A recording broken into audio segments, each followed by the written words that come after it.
Good morning to those in the US or America. Good afternoon, good evening to the rest of us. I'm very happy to be here and I look forward to this conversation. Before I would start my presentation, Mark, you actually inspired me to say a few words about Tisha B'Av, because as you mentioned, our tradition teaches that the temple or the temples were destroyed because of sinat chinam, because of baseless hatred. But there is also another Jewish teaching which tells us how to rebuild the temple and how to heal the arguments among our peoples. And that says that if the temples were destroyed because of hatred, then we can rebuild the temples with love and by fixing the cracks in the wall with tikkun, with ahavat olam.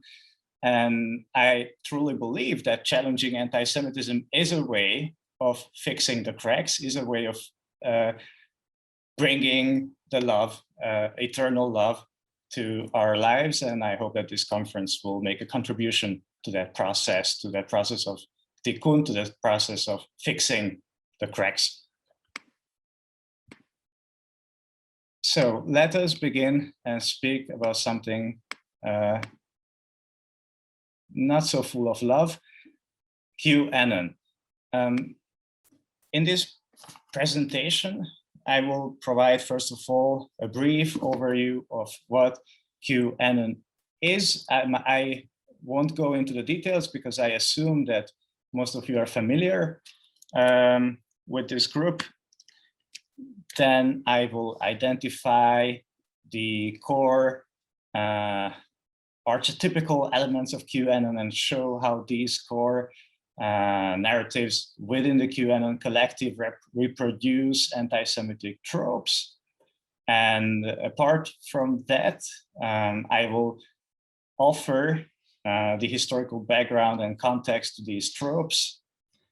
And by doing this, by creating this link between the historical anti-Semitic stories and conspiracy myths in QAnon today, I wish to underline the continuity of anti-Semitism throughout the centuries into the present day world of social media. I also want to acknowledge that even though that the anti-Semitic content behind most of these QAnon myths, what I'm going to talk about, is not always explicit.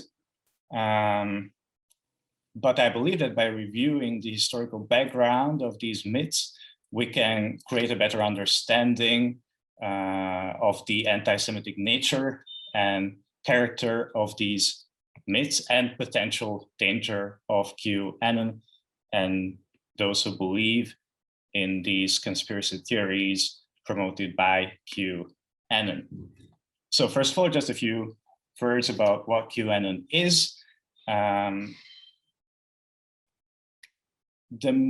movement, collective, whatever we choose to describe this phenomenon, began in October 2017 when a user called Q began to post a series of messages on the image board 4chan. For those of you who are not so familiar with 4chan, 4chan is famous for not imposing any kind of restrictions on its users. You can basically post anything you feel like, everything is anonymous.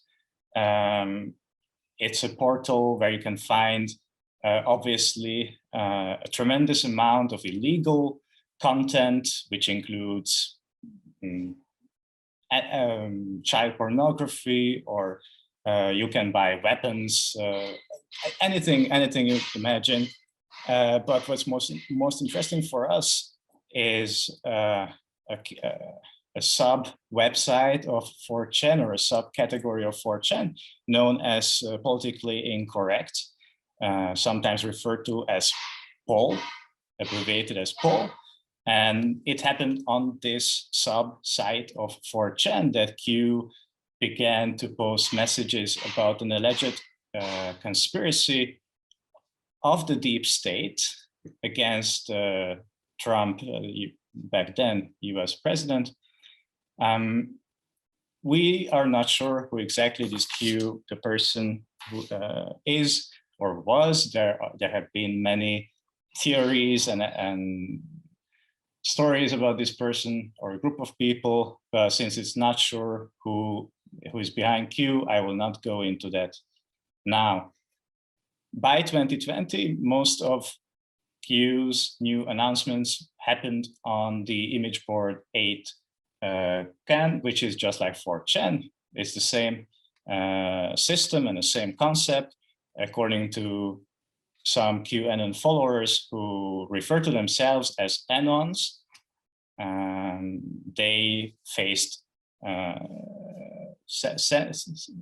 they didn't have the right to express their own opinion on 4chan, so many of them migrated to 8chan, and by 2020 that site was the center of QAnon and Q Drops, which is the name for new information related to the various QAnon conspiracy myths.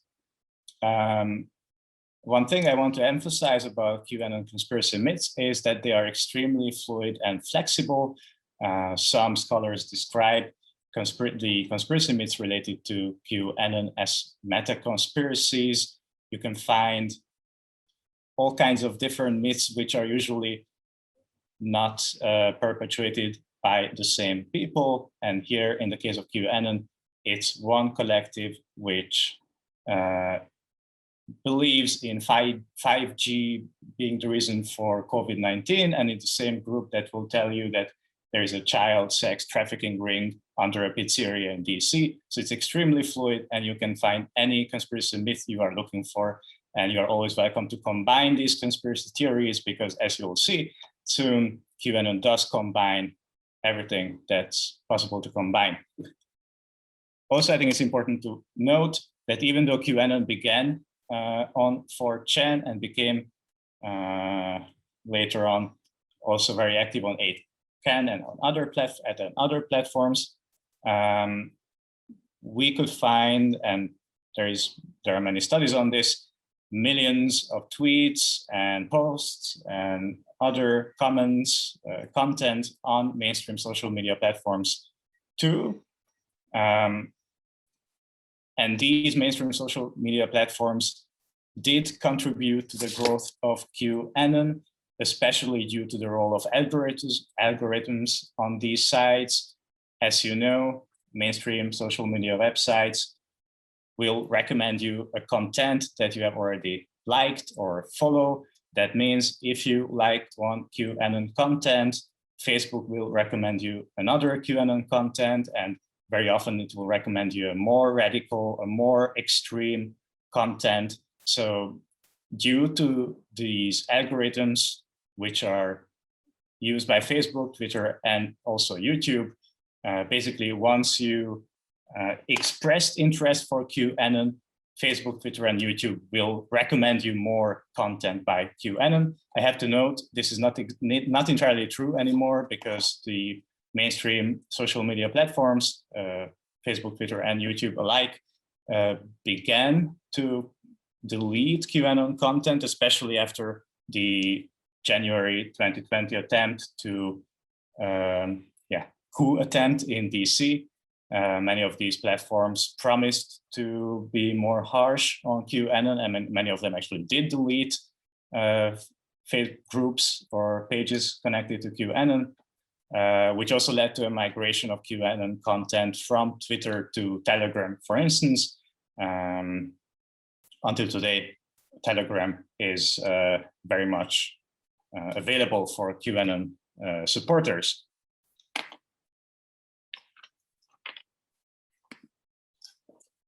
I also wanted to acknowledge that even though my presentation is called or describes QAnon in its title as an online collective, QAnon has offline presence as well. If you look at media reports from various populist rallies, Trump rallies, but they don't have to be Trump rallies. You can check out rallies against COVID-19 measures, for instance, in the US, but also in other Western countries. You'll see various signs and symbols and mottos that are connected to QAnon, most notably the letter Q, but also there's the popular slogan of WWG1 and WGA, which stands for where we go one, we go all. So these are all symbols that make it easier for outsiders to recognize QAnon, and not only online, but also offline in so-called real life, although the borders of real life and online life are blurred, I believe. So in the following, I will offer now some examples for the main QAnon narratives and how they reproduce anti-Semitic myths, conspiracy myths. And I will begin with the deep state narrative. As I have mentioned already, the first QAnon content in 2017 accused the so-called deep state of a conspiracy, of a collusion, of an alleged coup against back then President Trump.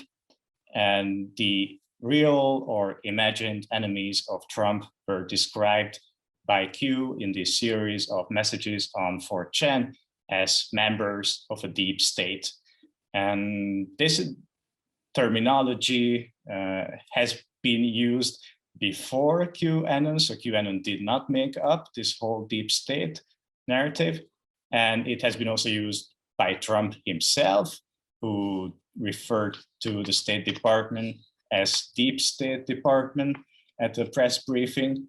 Trump's relationship to QAnon is also very exciting, but I won't go into that due to the lack of time. So I don't think that the deep state narrative in itself is necessarily anti-Semitic, but it's the context that makes this whole narrative of a deep state conspiracy against Trump anti-Semitic. And I would argue that this whole language works with tools which we know as dog whistling or dog whistle politics. That's a terminology which is, as you know, common in political sciences to describe code words that are recognized by certain groups of people, in this case by anti-Semites, but are not recognized by the rest of society who is not familiar with these anti-Semitic code words or with the anti-Semitic connotations of these code words.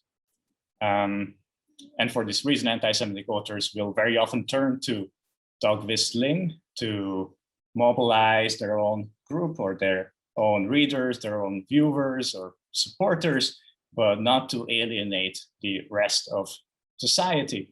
So I would argue that when it comes to referring to a deep state, QAnon believers very often make use of dog whistling.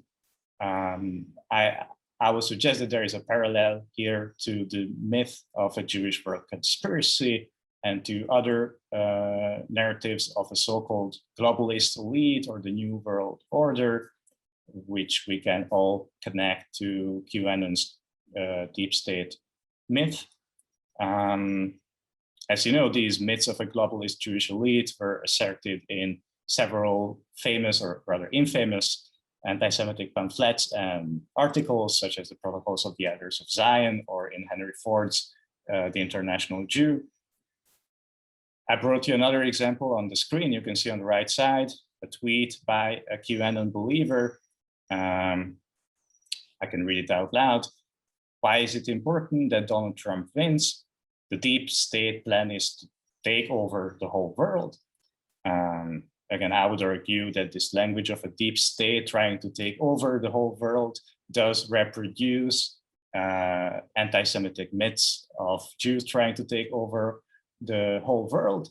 And if that would not convince you that, I recommend you to take a look at the hashtags, such as hashtag George Soros or Rothschild, Cabal. These are, of course, also examples for anti-Semitic dog whistle. And I now would like you to pay attention to the word cabal. Very often in QAnon content, we'll see that Anons refer to the deep state and to members of the deep state as cabal. Cabal, as you probably know, is derived from the Hebrew word Kabbalah, which is a Jewish mystical tradition. And among anti-Semites, Kabbalah became, historically speaking, a synonym of occultism and alleged conspiracies, sometimes Jewish, sometimes not necessarily Jewish conspiracies, but it is a term that has a history of anti-Semitism, and yet it is a very common term used by Anons. On the left side, you can see another example by a QAnon supporter. Are you beginning to see how this cabal operates, etc., etc.? The New World Order has been planning the downfall of America for a long time, #treason. So I argue that the combination of these words with the whole narrative of a deep state is an anti-Semitic myth. Then again, I'm looking forward to the discussion. I understand that this is a contested thesis. I now would like to present some more examples for anti-Semitic dog whistling in QAnon content.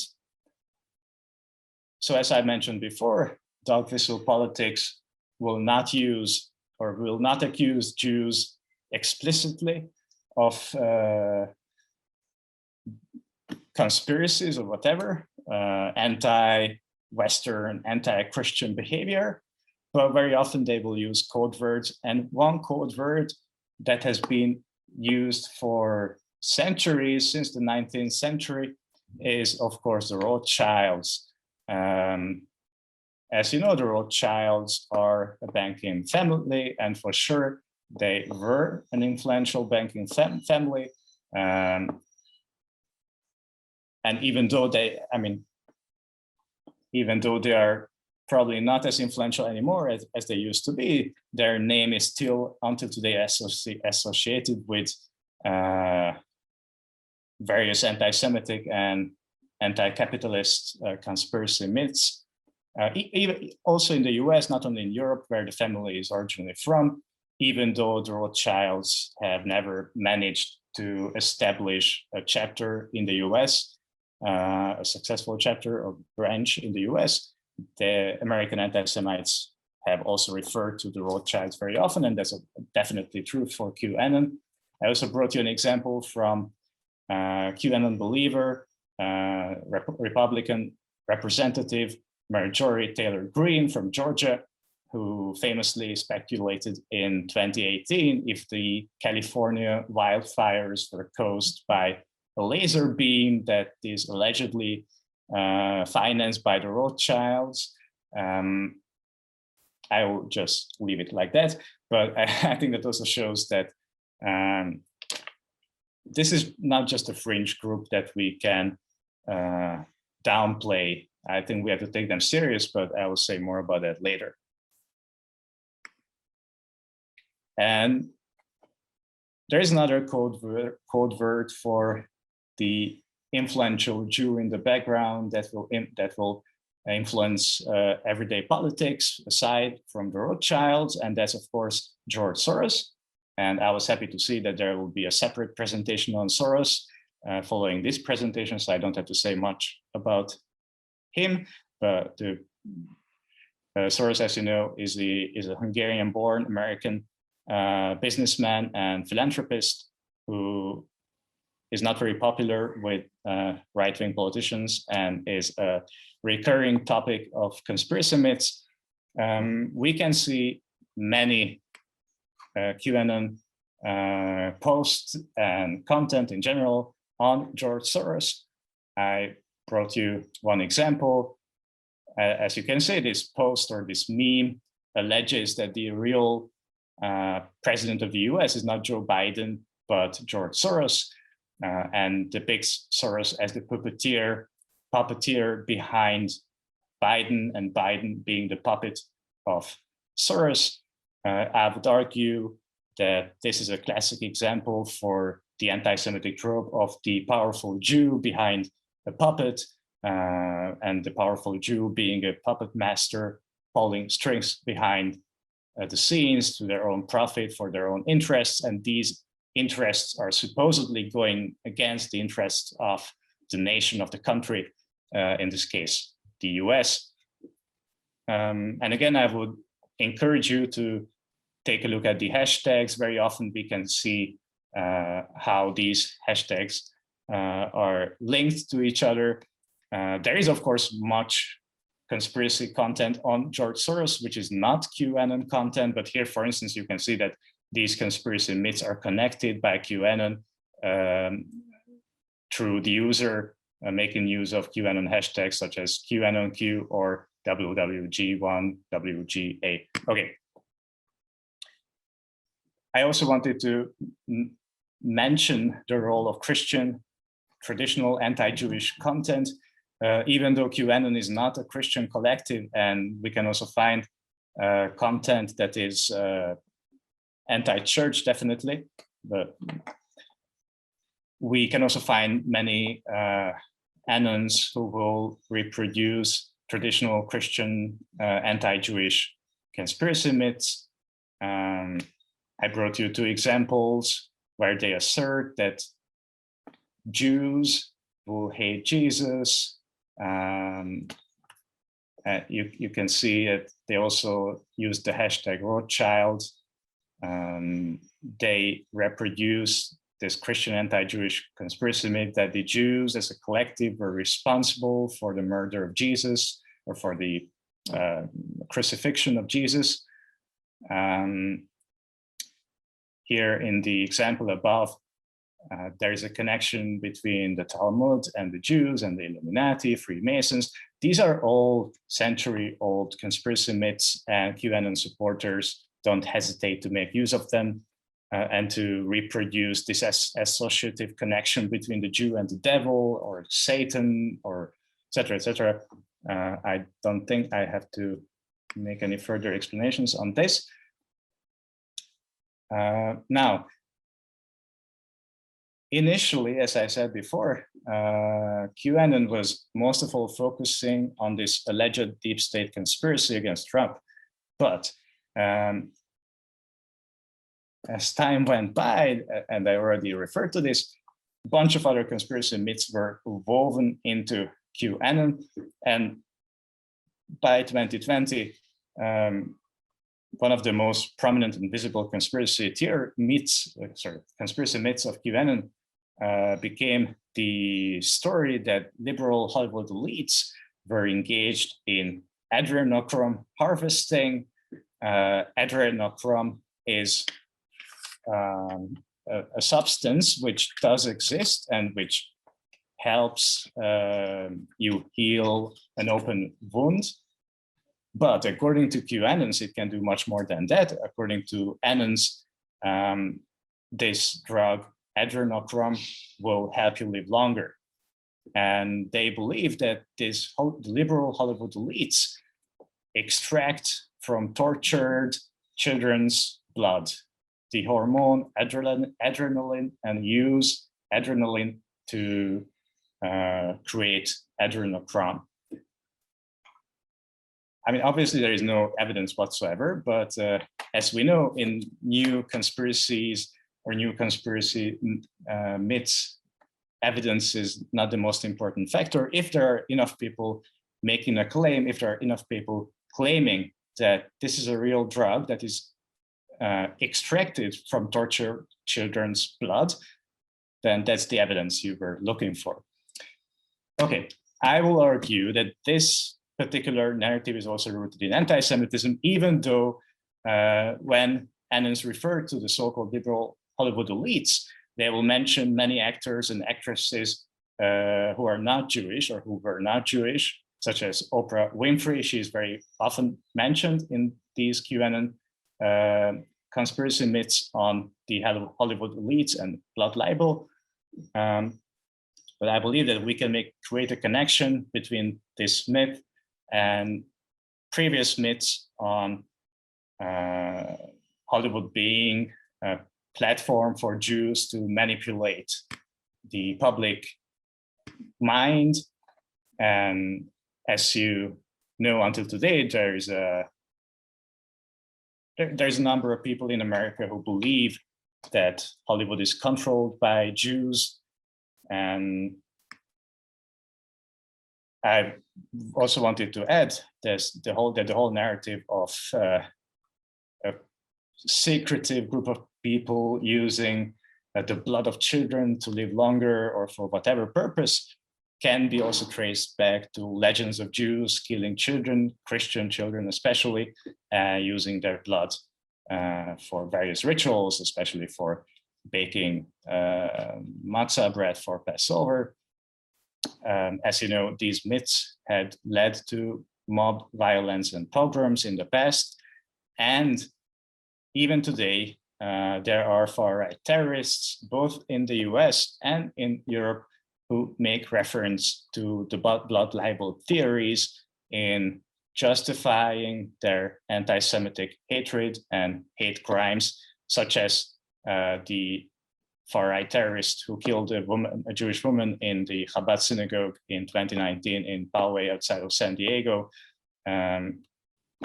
He also invoked Simon of Trent, who was allegedly victim of a Jewish ritual murder. And very often in these QAnon contents, where they accuse the Hollywood liberal elite of sacrificing children, we can see that these participants are also accused of committing sexual crimes against these children, most notably pedophilia.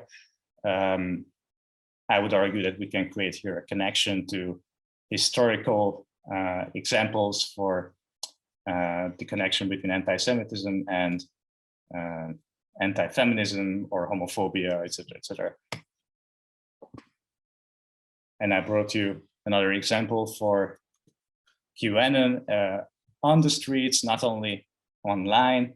QAnon, you can find a huge amount of content under the hashtag Save the Children, which was promoted, or Save Our Children. You can find it in both versions, which have been promoted by QAnon, and they claim, as I mentioned before, that there's this network of elites abusing children for ritual purposes. And in the summer of 2020, QAnon held several Child Lives Matter protests to expose these alleged sex trafficking rings. As I mentioned before, QAnon is a special meta conspiracy because it combines all the, or not all the, but conspiracy myths which have existed before already. And I believe that this is one example for this tendency within QAnon, the conspiracy myth that there is a child sex ring beneath a pizzeria in Washington, DC is not new. Has existed already in 2016 and is known as Pizzagate. Now, finally, to close my presentation, I just want to emphasize what I've already mentioned before, that we should not downplay conspiracy myths as fantasies of fringe groups of society. There are so many policy reports out there, even scholarly publications, which would do exactly that and downplay QAnon. But at the same time, there's a growing number of people making real world decisions based on QAnon. And there have been hate crimes, terrorist attacks, or attempted terrorist attacks in the past years, which were committed by QAnon supporters in the US. And I also wanted to mention 2 cases of terrorist attacks in Germany, in Halle and Hanau, which were allegedly connected to QAnon, even though it's not so clear in that case, but we can discuss that later on in the discussion. We know that conspiracy myths have an extraordinary power to motivate people to action. And we know that anti-Semitism can lead very easily to anti-Semitic crimes, not only against Jews, but also against people who are perceived as Jews or as allies of Jews. And for this reason, I would encourage us all to make our voices heard and demand that social media platforms should cooperate with anti-Semitism experts in implementing a no toleration policy. And I hope that by presenting these historical examples for the anti-Semitic canons and narratives that QAnon reproduces today, we can show how QAnon uses anti-Semitism to promote itself and its message. And I hope that by unveiling the centuries-old anti-Semitic motifs behind QAnon, we can assert that QAnon produces anti-Semitic hate speech.